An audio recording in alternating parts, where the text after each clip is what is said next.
নমস্কার। আপনারা দেখছেন আধ্যাত্মিক ভারত, ভারত পৃথিবীর শান্তির কথা বলে।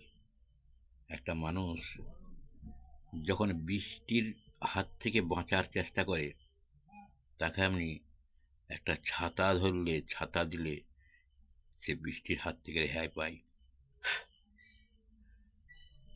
একটা মানুষের টাকা পয়সার অভাব হলে কিছু দিনের জন্য হয়তো আপনার দেওয়া দান করা টাকায় তার সংসার চলতেও পারে।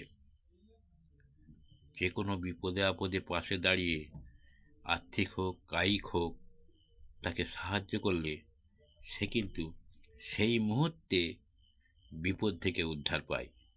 কিন্তু একটা হতাশাগ্রস্ত মানুষ, ধন সম্পত্তি, টাকা পয়সা সব আছে, বাড়ি গাড়ি, তবুও সে আড়ালে গভীর আঘাত পেয়ে, গভীর বেদনার জ্বালা থেকে মুক্ত পেতে আড়ালে যখন চোখের জল ফেলে এবং তোমার কাছে জানতে চাই এর থেকে মুক্তি পাবার উপায় কি, তুমি কিন্তু কোনো টাকা পয়সা, কোনো বৃষ্টির হাত থেকে রক্ষা পাবার জন্য ছাতা, বিপদে পাশে দাঁড়ানো সব ফেল হয়ে যাবে।